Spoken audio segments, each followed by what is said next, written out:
wake up the world, it's a brand new flow. Stories are brewing with Joe. Pull up a seat, let your truth unfold. Real talk, real hearts, real souls. It's coffee and conversations with Joe, where your voice has room to grow. No judgment, just love that flows. Coffee and conversation. Good morning, y'all. Welcome into Coffee and Conversation with, of course, your boy Joe. Like, how y'all doing? We're live this morning right here at the Filter Coffee Parlor. You know, last week we brought you Doug Jones, and this week we have the one and only Dr. Will Boyd is in the building. He's running for governor, okay, of Alabama. I told you guys we're going to make sure that we bring the people to you so you can get informed and make your decision on May the 19th. You know, we used to do a lot of talking before the show. I'm not doing that today. This man needs no introduction. You've seen him around. He's been on radio. He's been on TV. He's been on the podcast. I don't know why he went to the podcast before he came to me, but he's here now. Dr. William Last, right? Welcome to the show. How you doing this morning? I'm honored to be here. Thank you so much. Good, Yes, good. Please call me Will. Will? All right. Yes, sir. Yes, All right. sir. Well, so how's it been going on the campaign trail? Great time. I've been all over the state, traveling somewhere around 1,500 miles a week, just talking to people about basic kitchen table issues. My top 3 things I'm talking about relate to the economy, to healthcare, and the community. And families just need to know how they can survive in this day and time. And that's what I'm doing to help make sure everybody has a fair shot. I want to ask you this. How is it? How are we feeling? What is the emotions out there right now in Alabama? When you couple tariffs, wars, and attack on healthcare, people feel like they don't have a fighting chance. They feel behind. I've seen the working poor, basically in emotions, going to work, feeling like they can't achieve enough to even retire at the appointed time, right? So it's been rough out there. People are concerned about their future. And I would love to say people are enthusiastic about an election. But sometimes when you're struggling to put food on your table, healthcare bills are piling up, the last thing you care about is another politician, another elected official.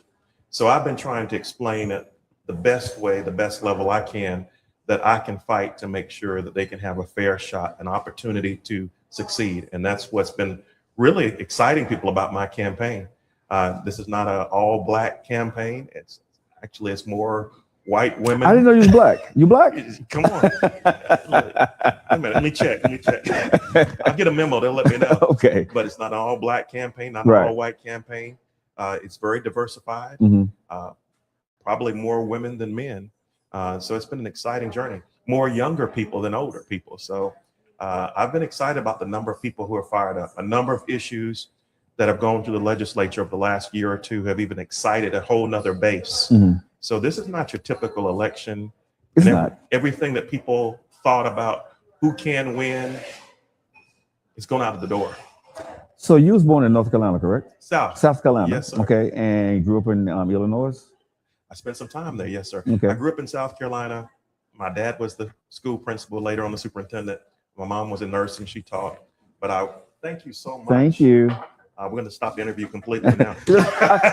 No, I want you to go ahead and try this cup of Joe. Go ahead and try the cup of Joe as you talk about your. Oh my goodness. I didn't know what you think. I'm coming back tomorrow for sure. You like that? It's great. All It's right. awesome. It's awesome. Yeah, I grew up in South Carolina, went to high school in South Carolina, went to the University of South Carolina. My wife and I then moved to Illinois. Okay. We had 2 of our children, 2 of our oldest born there. Okay. He's about to finish college, our oldest, in a couple of weeks. Our oldest daughter is in nursing school. And of course, we moved to Illinois later on and we have a 3rd child. So that's And what brought you to Alabama? Actually, I had all of the careers dreams in place. I was a dean, I was a professor, I was an elected official, and my wife received a call about a job in Alabama. And I dropped everything to support her, to make sure that she had a shot and to do well doing what she does. How was that? Because I've been in that situation, Will. I know you where I stopped my career or kind of put mine to the side because the wifey had a better job and was paying more money. And it made more sense, to go ahead and do what she was doing. But that's a tough decision to make. It is. As a man, I felt like this is her opportunity and I'll figure it out. How was that for you, being in the position that you were in, and then saying, "Okay, I got to go support my wife and start all over in a different place"? It's no secret I'm a bishop. It's no secret. I've spent my time in ministry of the year. So I've, as we say, walked by faith, right? I've earned the degrees. So I know what education should do for you. Mm-hmm. But I understood in order for her to succeed and do well, we had to move from the location we were in. And so I did what you did. I just stepped out, supported her, and it was a great investment in her. And I hope more males, more men do that. Mm-hmm. Actually, we're in a state, actually, the United States overall has troubled me because of the number of particularly African-American women who lost their jobs the last quarter of last year. Mm-hmm. We're talking about a tremendous hit to GDP, a tremendous hit to the income of a state and a nation. So I think we need to support women, wrap our arms around them from a standpoint of support. In Alabama and even in the nation, we're seeing where women are still making 77 cents to every dollar a male counterpart makes. Mm-hmm. So we need more strong men like yourself, like me, to speak up, step up, and fight. Well, I want to go here with you because you're running for governor, right? And I know you ran for some office prior to this. What made you want to run for governor? I ran for the other offices and was a nominee in each case. Mm-hmm. For the regular elections in 2016, I was a nominee for United States Representative, representing Lauderdale, Limestone, Madison, Morgan, and Jackson counties. Did well in that race. Of course, the Republican Mo Brooks won. In 18, Walt Maddox and I were teamed up. He was the gubernatorial, I was the lieutenant governor candidate, and did well again, but not enough to get over the hump. I was a nominee again. And I was a nominee in 2022 for United States Senate when I ran against Katie Britt. I thought I was done. I thought I'd had enough running around the state, and people say Alabama's a red state, and it's not. It's really a blue state. But I felt I had enough. But people called and said, would you consider running again? I said, can't do it, won't do it unless. Put a lot of statements out there, and everything panned out. And of course, they said, will you do it? I said, well, if this person's running, that person's running, I'm not going to do it. Eventually, I finally just said yes. And a year ago, I started that journey, and I've been traveling the state of Alabama. I'm running because I want everybody to have a shot, and that's my phrase, a fair shot. Mm-hmm. That's the only reason I'm running. Titles don't excite me. Okay. Rich people, wealthy people, influential people don't excite me. I mean, if President Obama were here or any other celebrity were standing right here, I would feel more comfortable talking to you, more excited about being on your show than hanging out with them. I'm just a laid back person who wants to help everybody I can. So what do you say to if people looking at you, you're not the name brand, right? You're getting out there, people have seen you. What if you're elected, what would you do different, Mm-hmm. right? Because let me put that question to the side. Let me go back to something you just said. Yes, sir. You said this is a Democratic state. It's not a red state. It's a blue state. It is. It is. If you get a chance, just look at the number of people who vote, and you'll see by votes, there are more people who vote on the Republican side. Let's just say 65% versus a 35%. Mm-hmm. But when you lay out these dots, and one of our team members did this last night, and it's just gone viral, you'll see by just push pins, if you would, circles on a map, that you have high concentrations of people that make the map look red in certain areas. But in reality, it's a really blue state, and a former Secretary of State will acknowledge that. We have about 900,000 African Americans who could vote. Only about 500,000 jump in. We have about 150,000 African Americans who will vote in a presidential election, but don't vote in gubernatorial elections. And it's even higher as you start shifting off into more mixes. It's not just Black only or African American only. You have a lot of people who've just become apathetic. They don't want to do anything relative to a democracy, a republic. They want to stay out of politics altogether because they're turned off by what they see. So if we had more people showing up at the polls, Alabama would quickly be turned in a totally different direction. But you and I both know, right? For Black folks, right? That if we don't know you, when we go to the voting booth, we vote for who the person named, they go that straight ticket, they vote for what they know for. Right. And what I've seen here lately for us, just because you're Black doesn't mean you're gonna get the vote anymore. Absolutely not. Right. Yeah. And you have to work for that vote. Absolutely. But like you said here in Birmingham, Alabama, way in Alabama, period, right? We don't vote locally, right? Which is an uphill battle for you. How are you planning to succumb to that? I've gone to, like I said, every county I can, knock on as many doors, show up for as many events. I've done the Democratic events, but I try to talk in places where Democrats are not.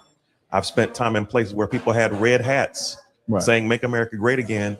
By the time I finished with a 1-minute exchange, they were trying to put my yard signs on their vehicles like bumper stickers, and they were taking my yard signs away to put them in the back of their trucks and take them away to support my campaign. My campaign is not a Democratic platform. It's a platform for all Alabamians. Okay. It's a platform that, again, makes sure we have an expansion of our economy that in effect means more jobs, more high-skilled, higher-paying jobs available in areas, so that ultimately it's not just about workforce development. I want to see where I'll just say the salaries of all Alabamians come up. The average salary, some argue, is about $60,000. Family income is about $60,000. I want that around, I'll say 10 to 15% higher in the next 2 to 3 years. So that means we want people looking at 65,000 to 69,000. When I start explaining how we're going to do that, doesn't matter your background politically, people get excited. When I talk about the expansion of Medicaid and how it's going to cause 282,696 individuals to have health care that don't, people don't stop and think, well, is that a Democratic platform or Republican platform? They say, you know what? If I can get health care, I need it. And what's sad to me, Brother Joe, driving all around this state, is we don't mind spending millions of dollars on one rocket, one missile, to knock down a $35,000 rocket or missile. But we have Lowndes County that hasn't had septic or sewer services the way they should yet, since homes were built in 1986. We have Jefferson County where we're fighting over water rights. We have Chambers County where the water is black. We have Mobile County where they're still dealing with the chemical spill. We have others all over the state who are dealing with other issues that relate to environmental concerns, and yet we let it stay this way. The expansion of Medicaid would only cost us $22.8 million. It gives us a return of $394 million. It gives us 200,000 new jobs, $2 billion in new revenue. So when Will Boyd comes along and says, I can bring $3.3 billion worth of revenues to Alabama by 2028, people say, wait a minute, talk to me about that. So that's how I've been pulling people in. Social media has been effective. I've been endorsed by the Alabama Cannabis Coalition. That's been an interesting journey because that pulled in a whole nother swath of people I was never expecting. Me fighting for women, making sure their rights are there and protected, has brought a whole group of women. So as I go on and on through every county, I typically identify the top 3 challenges. And I talk about how I can fix those challenges. So being an engineer, my undergraduate degree is in mechanical engineering. I've been in and out of the country doing engineering work for small businesses, work for minority-owned businesses, work for businesses that provided products, I'll just say, that go on military vehicles on foreign soil with the Department of Defense. People look at me as a problem solver. And so I tell people, I can fix your problems. Right now, you don't need a lawyer in the governor's chair. You need somebody who understands how to solve problems, an engineer. You need a community organizer, someone who knows what communities need to work, how to make sure there's safety there. And maybe I can talk about my overhaul of the Alabama Department of Corrections later on too, and how I want to go there. But you need somebody who is a pastor and a bishop in a sense, not to preach, not to bring religion into government, but someone who has compassion and understands what service is all about. And that's what I bring to the table that makes me unique from everybody. And everything you said sounds good. But let's call some conversations. Let's have the conversation. Please, that's why I'm here. How do you plan to get that done, right? When this is a Republican state? How you play all these things you're saying sounds great. We got presidents that are saying all this stuff, but you can't get Congress to work, right? So everything that you're saying you can do, yes, no, sir. you can't. No, it's not me. I can actually work through the legislature. I've rarely used the time. But these folks don't know you. You haven't been here before, right? They ain't never worked with you before. So they have. Well, but I'm saying here in Alabama. They have in Alabama. Who? I spent a lot of time at the State House. Okay. I've spoken a number of times this year at the State House. I know a lot of the legislators. Talked to one before I came here today. Now, Will, you said I can call you Will. You can call me Will. You know how this goes behind closed doors. Everybody say a lot of stuff Always. until it's time to get that bill passed, and then they want to put the pork in there. I've been doing this a long time too, just like you, right? So let me help you. Go ahead, let's go. Everything I said to you today will be done, even if we have a Republican legislature that is, let's just say, a supermajority. Everything I'm telling you right now, all $3.3 billion, the expansion of Medicaid, the educational lottery, everything, including the overhaul of the Alabama Department of Corrections, can be done even if we have a Republican supermajority. Do I want there to be a blue wave? Absolutely. But when I talk to people, here's what I do. Let's just use gun legislation as a point. I talk about the fact that in Alabama, we have 3,400 plus people every year affected by gun violence. 1,000 people die, and somewhere around 2,400 people take a gunshot wound and survive. When I talk to Republicans and say, can't we agree that we support the Second Amendment? They do. Can't we agree that we want safe schools? They do. Can't we agree that we want to take the hands of guns out of the hands of dangerous people? They do. After we agree on all of these things, well, let's now talk about one thing, just enforcing the laws on the books. We can do that. How about extreme risk protection orders? You just stair step beyond the cost. Most people want to talk about what's the cost. So what I've done is I say, here is the timeline. Here is the cost. And here's the return on the investment. There's not one Democrat, Independent, Republican I've spoken to that when I roll all these things off, they say, I'm not with your plan. Everybody's on board. Okay. Like I said, I want to believe you. I do. But I've seen so many people say something similar. Not exactly what you said, but something similar. And I would, if I'm sitting here, I will still have the thing of, okay, if you win, okay, right? Or I've always tell my candidates, when you win, right? You get into office. You got to get the people to work together. You do. Right? And that's the toughest thing in the beginning. And let's just be honest here on Coffee Conversations. You're a black man coming into a white position that has not no one black has held it for a long time. So you're gonna have a lot of people. Let's try that. Ever. Okay, ever. Let's put it out there. 207 years. Never. You're gonna have a lot of resentment there. Right. So hearing what you're saying, it sounds good. Right. But for me, understanding the process and this state, it's a great state. But still we have some problems that we got to get through. Well, let me ask you. Sure. When did it finally switch for you? Meaning? You were an entrepreneur. You stepped out. You tried to make this work. Did it work immediately day one, or did it take some time? Did you have to build some relationships? I'm still working. You're still working? I'm still working. Great answer. So same is true for me being governor. Okay. I'm going to leave year number 4 still working.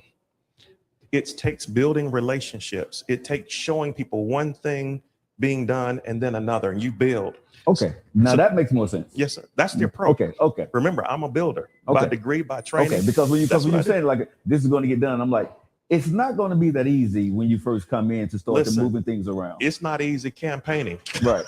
Very true. I may make it look easy, but I'm bouncing around in the 2010 little C300, making sure the fans work, the belts stay on.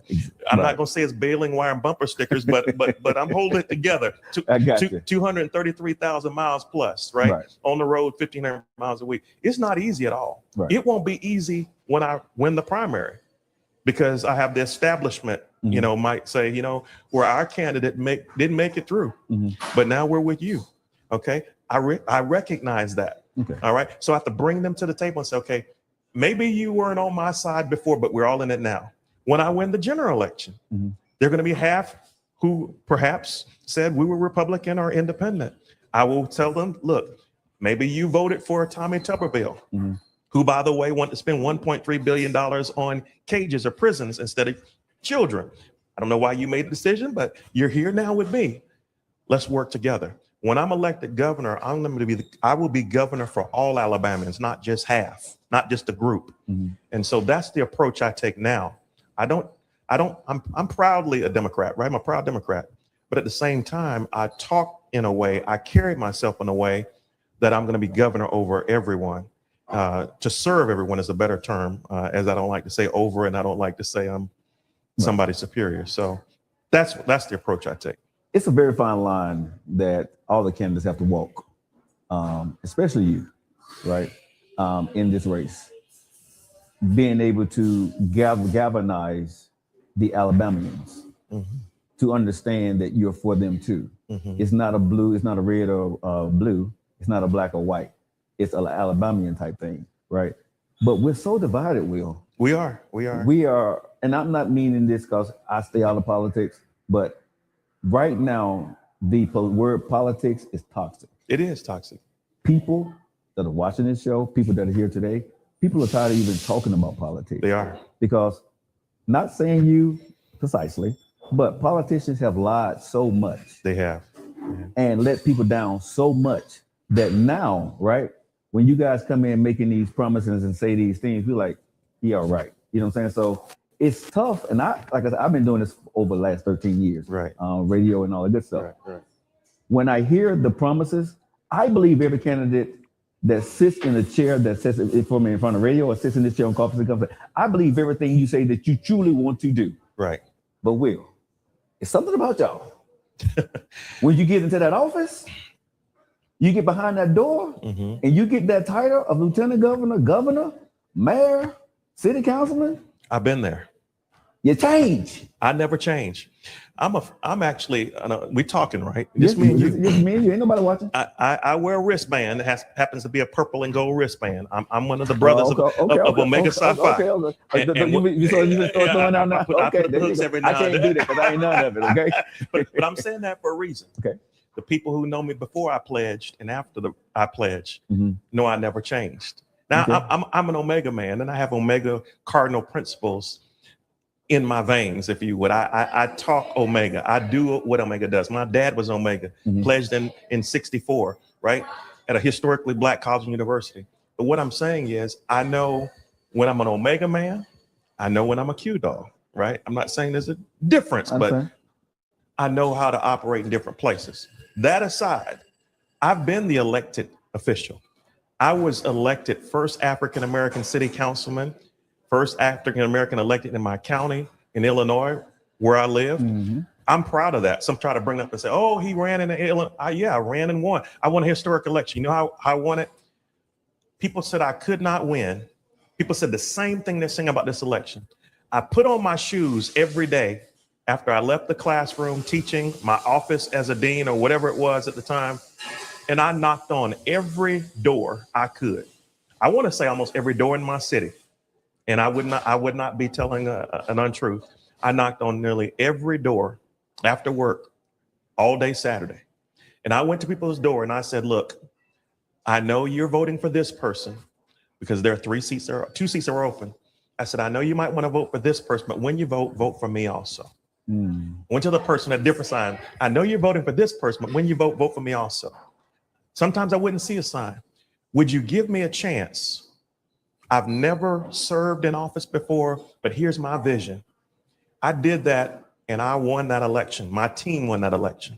Okay. And it shook things up. But my point is, I never changed. Same individual. Won't change here. Okay. And Can I tell you my problem since Go ahead. No, we're talking. Go ahead. Because you're being open about your concerns and you use the term y'all. So you sound more like a South Carolinian there for a second.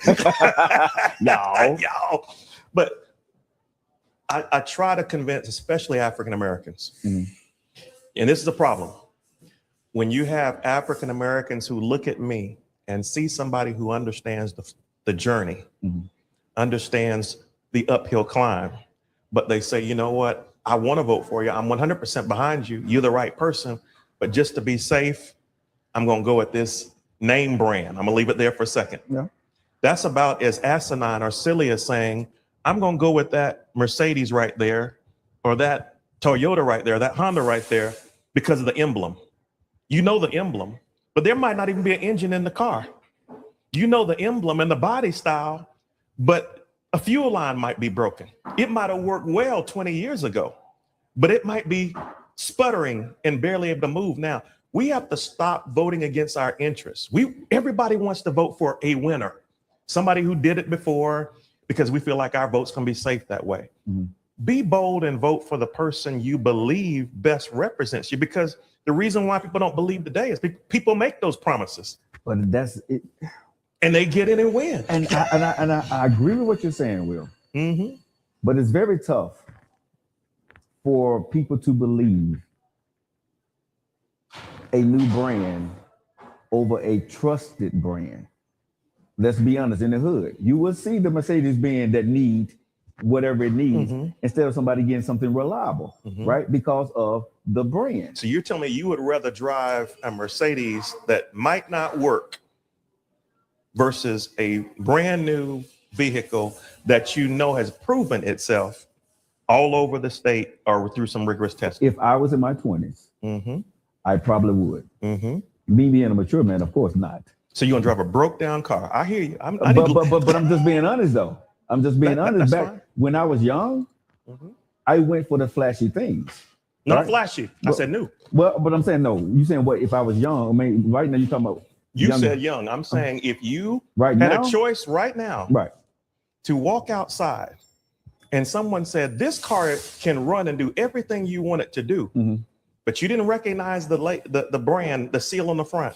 But this car, I don't know, Velcro, baling wire, bumper stickers. Don't know if it runs, but you see the Ford emblem, Mercedes, the Toyota. You're telling me, as brilliant as you are, that you would pick the one with the label or the emblem versus the one that you know works? But see, here's the thing. I don't know if it works. You said it works.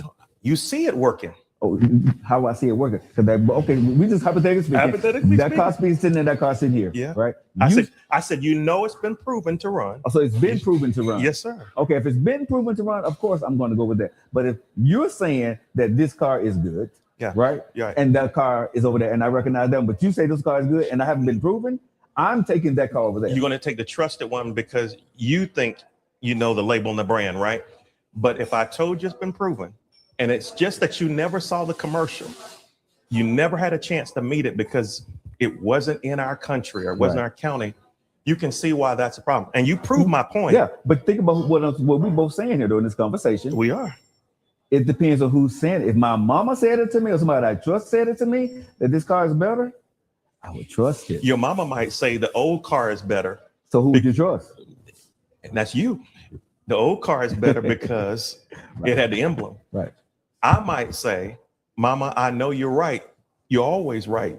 But I saw this one is tested, and here's what it can do for me now in this season. Right.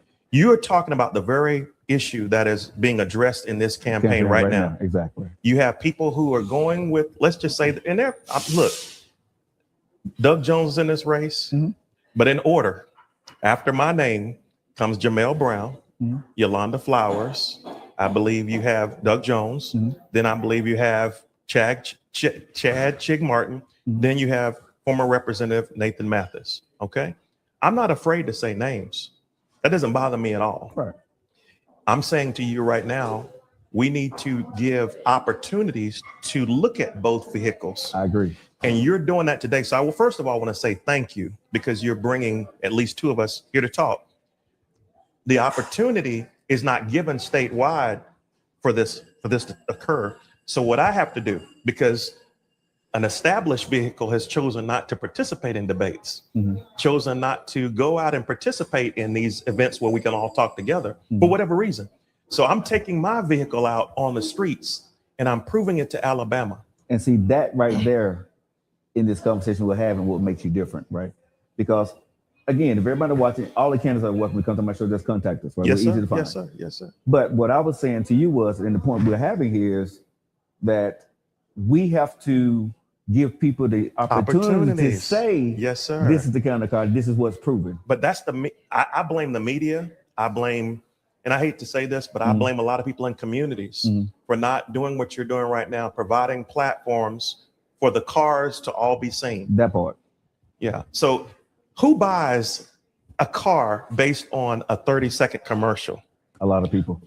A lot of people, unfortunately. A lot of people. And what ends up happening to them? They go, they have problems, right? Yeah. The people who are really concerned go to the Carfax. Yeah.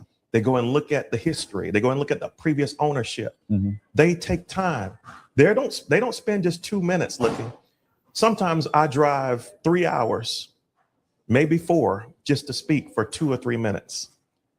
That's all I have. I have to land the speech Right there. The elevator pitch, yeah. And fortunately, I've been able to do it, but not everyone can. And I don't think that's fair. Let's leave my election. Let's leave this race alone.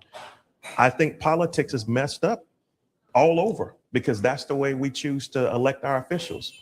We want to elect based on something quick instead of taking the time to look back at where they are, what they're doing, and how they can move the state forward. And that's why I wanted to open up this platform for you guys to come on so people can get to know you. Thank you. I don't want to ask you your stump speech. They can look online and find your stump speech. Absolutely. I want people to get to know you. I will ask you some stiff questions. I will push back a little bit. Oh, yeah. Because if people sitting there, I wouldn't be doing my job. We got some questions going to be coming to you in the office, in the audience. So we're going to open up the microphones in a little while. Yes, sir. So people can talk Hello, to you. audience. So we're definitely going to open up the microphones for you. But I want to go here. So as you're running for the governor, all right, and it's getting closer and closer. Right. Will, what is your black rust belt? What is your path to victory here in Birmingham, Alabama? Everybody has a path. What do you need, right, for you to be the nominee after May 19th? This may surprise people, but probably 6 months ago, we ran several simulations. And every simulation we ran had me winning but one. The one I did not win was if I did nothing at all. So even though my name is not mentioned often in newspapers, television, we are on track already for victory. People don't believe that because of that unknown brand, if you want to call it that. But people are tired. I think what has already happened is New York has occurred, Tennessee. I can run through all the elections. People have shown that they want younger, more energetic, more passionate people who are ready to fight.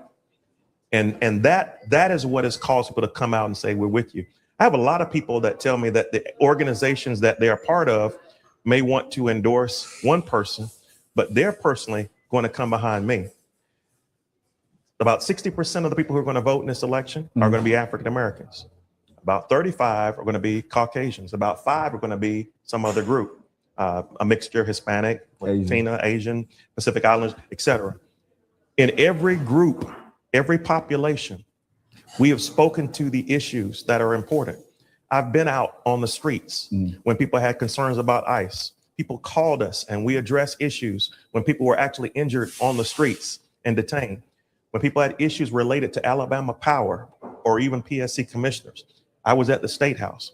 When people had concerns about issues related to HB 445, the hemp ban, not only was I on the ground, I was actually at the State House and even spoke.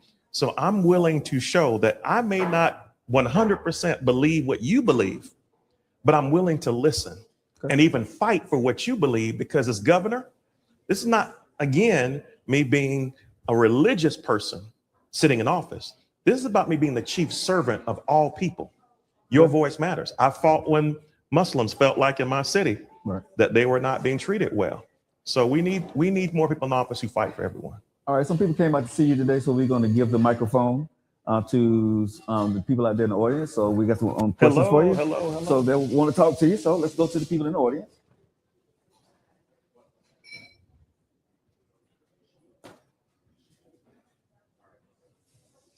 Hi, I hear a lot of people saying that for African Americans, if we split the vote between you and Doug Jones, that we'll end up messing ourselves up and the vote will probably go to Tuberville. So how can you, calm that kind of myth and help people to see the benefits of voting for one candidate or another? You are Doug Jones in this case. That is an excellent question. I appreciate you asking it. The first bit of misinformation is this. When you have a contested primary, Democrats are voting on the Democratic ballot, and Republicans are voting on the Republican ballot. So there is no Will Boyd against Tommy Tuberville in the primary. May 19th, You're going to vote for those names I mentioned earlier. Mine's going to be first, beginning with the letter B, working all the way down. So there is no splitting of the Democratic vote as it relates to a general election.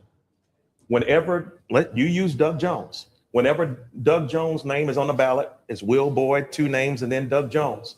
They will see my name first. They will go down 2 more African Americans, then see Doug's name. All right. They can choose me. They can choose Jamel. They can choose Yolanda. They can choose Doug. They can choose Chad. They can choose Nathan. Whatever vote they have, that's a real vote for that person. Whoever comes out of the primary with 50 plus 1% on the Democratic side and the Republican side is the nominee. If no one candidate seizes 51%, it could be a runoff between, let's just say, me and Doug Jones. Then again, there will be a second opportunity to choose who you want to vote for. So there is no splitting of the votes that's going to give it to Tommy Tuberville. This is just choosing who is best. I think, being personal, since we're talking freely, I think that was just some information planted in people's ears to stop them from voting for me, because they've threatened me. They've told me to quit the race. They've told me that we have to give the votes to him and he has to be the one. We didn't crown a king and we won't. This is the United States. People have a right to speak and to cast their vote for whoever they want. One of the things I'm doing is we're passing out these will bills. The people of Alabama have a say. The people of Alabama, everyone can participate. This is not about me buying influence. This race has come down to who can write bigger checks. I'm not writing those big checks. If I have to buy an endorsement, I don't want it. I want the people to be behind me, not an organization. I've not even bragged about who's endorsed me yet. I have one international union that's already endorsed me. So I don't get into that side of it. But again, to set the record straight, Democrats vote in closed primaries. Republicans vote in their closed primary. When you walk into any ballot box area, when you walk into any polling station, they'll ask you, do you want a Democratic ballot or Republican? You pull one, you vote for one, and that's it. There's no splitting of the vote.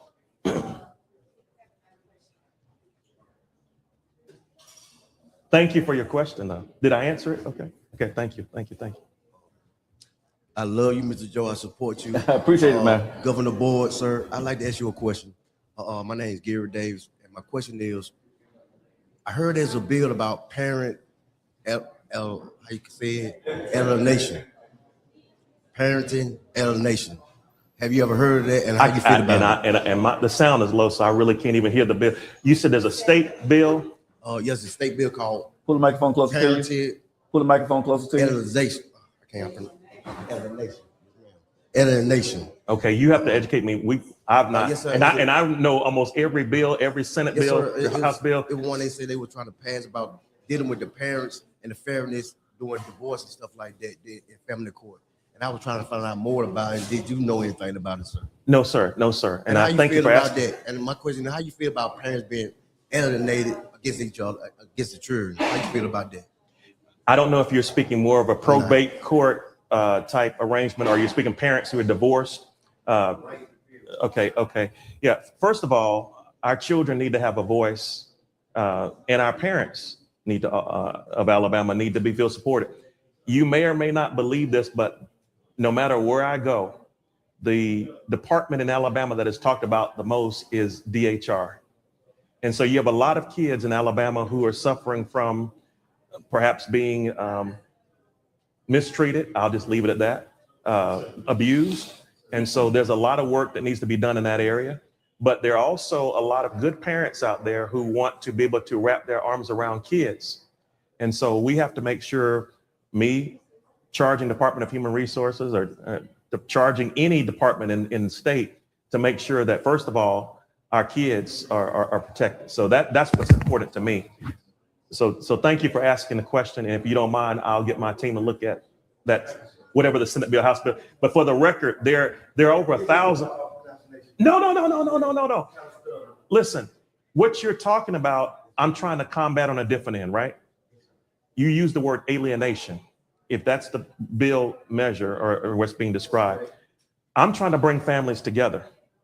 In Alabama, the struggle is families are falling apart Communities are torn apart. And when you come down to the prison system, because there's not true rehabilitation there, and recidivism is already at 1 in 3, means for every 3 that come out, 1 goes back immediately. That's broken the family up. From my mindset, that's almost like I hate to be so graphic, but that was almost a slave tactic, you know, trying to break families up, trying to make sure the family unit's not together. I don't care if you're white, black, young, old.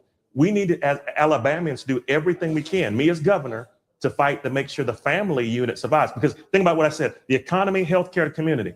Here it is. You have a strong family unit, you have a strong community. You have a strong community, you have ultimately hospitals that are supported, police departments that are supported, EMS services supported. So then you get a healthy community. Then the healthy community goes into workforce, and then you have a healthy workforce. That's how you turn Alabama around. So I want to bring the family together and not tear it apart. Alrighty. Thank you, sir. You have a few questions online. This is from Facebook, from Buffy Watts. What Can I get a are handshake from you? what are the And thank you for other your service. previous Appreciate it. political offices that you've held, and for how long? I was actually a city council member, as I talked about that a little while ago from a municipal point of view. Also served as twice elected the chair of the Lauderdale County Democratic Executive Committee. Also twice elected to the State Democratic Executive Committee. Other appointments that relate to government is I was appointed to the hospital board by a local city council in Lauderdale County. So those are the offices that I held. I was a nominee, as I said earlier, for a United States Representative in 2016. And when I say nominee, that means I won a primary or I was the nominee uncontested.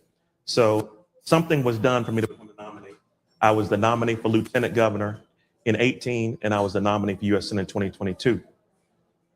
So I have a lot of hats that I've worn. That's just a few. Alrighty. Going back through, have a lot of incoming ones. Give me 1 second. I think this is a question, one from Facebook, Catherine G. What do you think are the top 2 issues for under 50s, and what plans do you have to remedy those issues? The top challenges for people under 50, I'm going to take it all the way back to the beginning. I think it's the fact that we don't have fully funded pre-K in Alabama. We have 40% of our kids enjoying the #1 pre-kindergarten program in the nation. It should be 100% enjoying it. So when the kids get an unstable footing, it's almost like the lights in front of us. The stand's not working properly. It can fall at any time. So we need to make sure our kids are taken care of. So education is a challenge. There's not educational equity there. People are feeling as if, depending on your zip code, you can get a good education, or you might be miseducated. When we work even further to the opportunities after high school or after college, young people are struggling right now. I talked about the need for workforce development. They're struggling to find jobs here. So I want it, instead of brain drain, to have brain gain. When you have an educator, for an example, we want to make sure there's educational equity with the educational lottery, money like $800 million to $1 billion coming in, so that we can pay teachers in Alabama equitable pay to stay. Or we give them public service loan forgiveness. We wipe out $15,000 of their debt every year they choose to teach so that they stay. So these are issues facing young people. Now, I'm going to flip the script and just say, most of the young people I talk to, they don't care to talk about the economy. They don't care to talk about health care, because they're probably covered under their parents' plans, maybe. And it's not always about education or even other issues that relate to the communities. They want to know how we're going to protect our environment. And so I explained to them that I believe that my environmental policy being attached to economic policy is what makes me different from the other candidates. And I show how we can protect our land, our air, our water, our soil, because Alabama is one of the most biodiverse states in the union. Alrighty. 2 more on Facebook. One from Julie Sleed. Sorry if I mispronounced that last name, or Sled. She asked, can he speak on his plans for prison reform, including how he will address the active DOJ lawsuit. All right. So right now in Alabama, we're struggling with overcrowded prisons. We talked about education, and you just talked about a faculty-student ratio. It's when the student ratio becomes higher, it's harder for a faculty member to teach. Well, let's go to the prisons. Right now, we have a very high, I'll just say, officer to incarcerated citizen ratio. Not only are we suffering from overcrowding at the tune of about 170%, we also see where it's difficult for officers to protect incarcerated citizens. And the list goes on and on and on. We have to make sure that we do four things. First of all, address what I call a PTSD plan. I want to make sure I let Alabamians know I believe there should be presumptive pardoning for people who are over 55 in prison and don't have a violent crime on their record, and they're hopefully seeking some continued education of some sort. Presumptive pardoning for them. That's the P. The T, I believe there needs to be a cap on technical violations. We have a lot of people sitting in prisons for technical issues in Alabama. And in case you didn't know it, Alabama is slowly becoming the incarceration capital of the world. Our prisons weren't designed for the number of people that are there. And one more time, Alabama is choosing to spend $1.3 billion on more of these high-tech prisons than to deal with the root cause of the problems. We have a pipeline to prison that I'm trying to address. At the federal level, there are only 4 classifications or things that you can do to be considered a violent criminal. In Alabama, there are over 50. That tells you right there that there is a desire to get people into a pipeline where they fight and they don't get out. I know somebody personally who's been in a jail for 2 years in Alabama with no motion for discovery. Make it plain, that means she was sitting in a car when the car was stopped, doesn't have a clue why she's in prison today, and she's been there for 2 years. This is real stuff. It's happening to real people. It's white, black, young, old. The T, technical cap.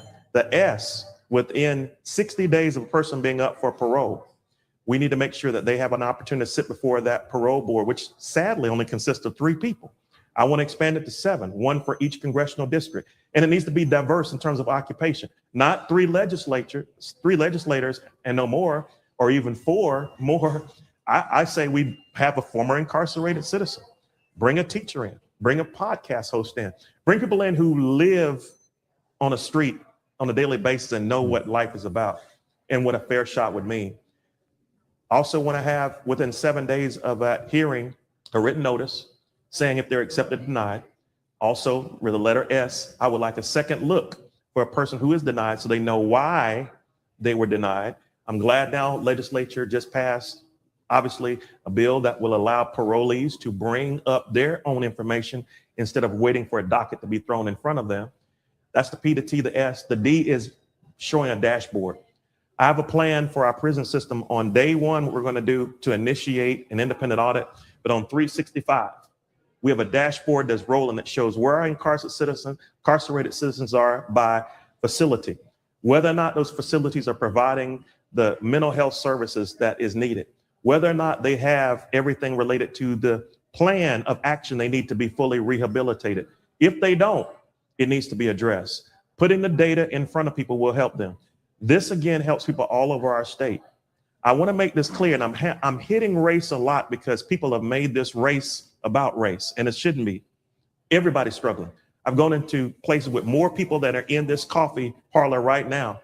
All were one particular demographic group, but they all had kids that were in prison. And I'm not talking about African-American or Black. I'm trying to explain that people all over our state are struggling because of our prison system. We're spending about $1 billion a year, and we're ready to crank that up some more. So these are things I want to do to bring in the population. But here's probably one of the most significant that I think Republicans embrace as well. It is the fact that with the changes I'm bringing to the prison system that relate specifically to the technical violations that would address the parole issues, we're going to see where we're going to have $300 million of new revenues coming into the state of Alabama in just 2 years by 2028, because we have a lot of people, again, who are in prison that should not be there in the first place. All righty. This is the last one from my end. Shout out to Miss Denise Carrier from Facebook. She asks, what is the first thing you will try to tackle once elected? First thing I want to tackle is the expansion of Medicaid. Day one, I want that to roll out, and I've already explained that one. But if I could use that as a segue to say, for the ones that are more challenging, because we had a talk, you know, said, Will, you know, I know that these people, I want to have a legislative session that addresses several issues, but one of them addresses hemp ban, again, 445. You can have legislation that went the wrong way for some. You had 1,000 business owners who felt like their entrepreneurial spirit was crushed. You had $1 million in revenues that was taken away from our state budget at a time we really needed. The governor calling a legislative session, will allow me to bring physicians, patients, users, farmers in, and we can talk about hemp and what it really is about. Some people think hemp is just something that appears in a bottle, something that may be in a gummy. We actually have hemp board that is has more structural integrity than the sheetrock that is behind you. It's a fire retardant as well. There are actually beads of hemp that can be used in 3D printing machines that are, again, more structurally sound than what we're using today in terms of plastic beads. So the hemp industry is one that we need to discuss from a medical point of view and even an application point of view. From a farmer's point of view, you can actually take 6 acres of land and employ one farmer in a crop that's going to be renewable, meaning it's not going to just be one yield per year. It's a different yield every so many months. So you can see how revenue streams can be improved in Alabama through just a legislative session. So it's not just healthcare with the expansion of Medicaid. It's what I addressed with HB 445. It's also making sure we start the process of the educational lottery. Alabamians have generally said, everybody that we've talked to, we're not ready for all-out gambling or casinos yet. It's a conservative state to a degree, but they are ready to stop funding the education for the kids in Tennessee, Mississippi, Georgia, and Florida. They're ready to start funding the kids' education here in Alabama. With an educational lottery, again, $800 million to $1 billion of new revenue coming to our state, we can have that educational equity. We can play teachers. We can have better schools. We can make sure our kids are prepared academically, come from the bottom in reading and math, have jobs that they're prepared for, whether they're going into the blue collar work, the trades, or whether they're going to white collar or college. These are things that we can do today with that. But again, even with something like the educational lottery, it will take me starting at day one, but it's going to actually take the legislature, 3/5, agreeing that they want to have a constitutional amendment, because right now we see where lotteries are forbidden by the Constitution, 1901. That has to be flipped. Then we have to have a statewide referendum. All the people vote, like our November election. And then after that, that's when I kick in. So those are the things that are most important to me: economy, healthcare, and community. All right. Well, thank you guys for chiming in online. Thanks for the people here and the CoThe Paula for answering the questions. Back to our conversation. I'm gonna let you get out of here. No, you're good. You're good. I'll stay here as long as you want. I want to go here with you because, you know, we talked a lot about politics. We didn't hit on a lot of different things. How's the family? Thank you for asking. They're doing well. Families go through a lot during campaign seasons. I try to keep them sheltered as much as possible, but they're doing well. I have a very supportive wife. She's actually the president of a local chapter of a sorority here in Jefferson County, but she's also an HR executive who does very well. My children are doing well. One's about to graduate from college, as I said earlier, in a few days. Another's in nursing school at a different institution here in Alabama. And I have a third. We have a third child who is in middle school and doing well. So the family is well. So, Dad, how is it having a child getting ready to graduate? How's that feeling? It's an amazing feeling. You know, the workplace is a different place. It's challenging now.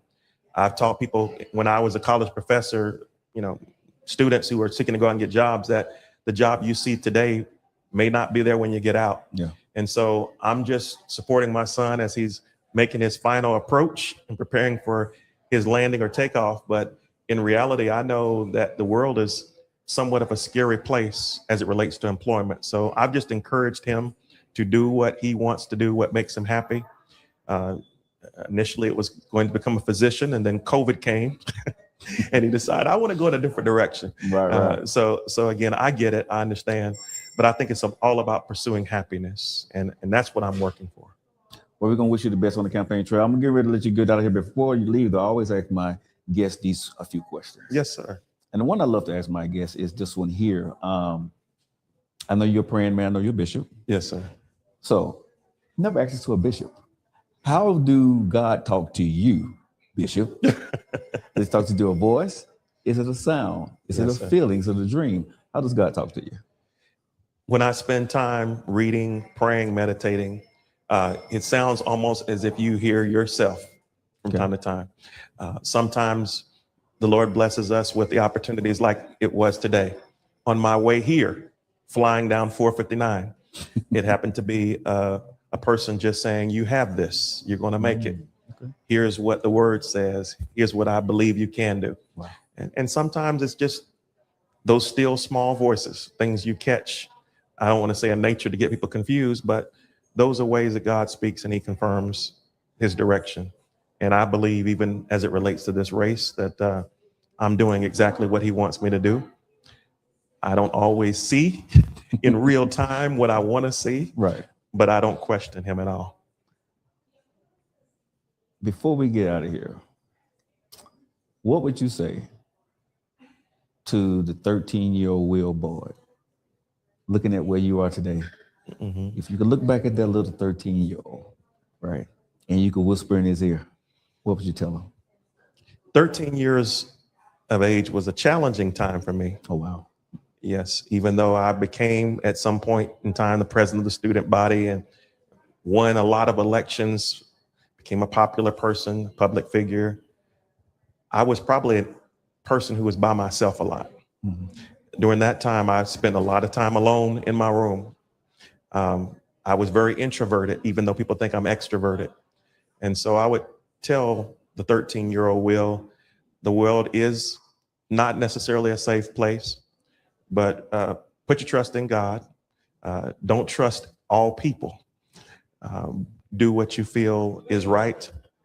Try to strive at being the best servant leader you can. And when you've done all you can, just relax. It's going to be okay. Wow. Well, thank you so much No, thank you, for coming sir. onto the show today. It's been an honor. Let's go ahead and clink these coffees together. And I'm going to turn the show over to you. And let you talk to your constituents and tell them anything you want to tell them about your platform, where they can find you and what they need to do on May the 19th for you. Thank you. First of all, thank you so much for allowing me to be here. Thank you, audience. Thank you, listeners. I'm Will Boyd, and I'm seeking to become your next governor of Alabama. If you haven't already, I hope that you can grab one of my Will bills. They're all over the place. You may find one in a Home Depot, in a Walmart. You may find one in your neighborhood grocery store. If someone hands you one, it's just a bill to remind you that your voice matters. On May 19th, I'm asking for your vote. I'm asking for your help. This bill is just something to indicate that this is all about people power, not about money. Your vote counts. And so I'm asking you to check me out. I'm so thankful for this opportunity to speak to you today, to answer your questions, but there's a lot more about me and my platform. Please go to drwillboyd.com, drwillboyd.com. You can learn more about me. That can be your one-stop location.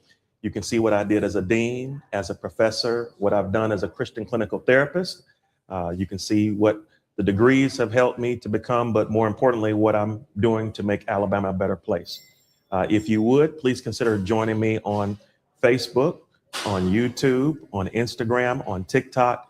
I'm on about every platform. I'm usually out almost every night of the week. Tonight, I think I'm at Hopewell Baptist. Tomorrow, I think I'm in Calhoun County, and I don't know where I go from there, but please check me out. My message to you as I close is this: Alabama can and Alabama will. With your help, we can turn Alabama around and we can make it much more affordable to get health care, homes, and even child care. We can rely on old systems. You can go with what you think is the safe vote. You can go with the people that you think you already know, but get to know the people on the ballot, not just for governor, but up and down the ballot. Take your time and look at who's running, because it's time for change in Alabama. And I believe it's all on you. Thank you so much in advance for your support. And I look forward to serving as the next governor of the state of Alabama. All right, guys, there you have it. We thank you so much for coming out to Coffee Conversation today, whether you're online, whether you're here in the audience with us. And again, I want to make sure everybody understands this is a safe space. I'm inviting all candidates to come on this show and speak. This is not a get you gotcha, right? I want Republicans. I want Democrats. If you want to come and speak to the audience and the people come out and ask you questions, we're open to you. You can get in our inbox. People who know me, people can get at me, call me or whatever. We will do special shows for you to get everybody that we can.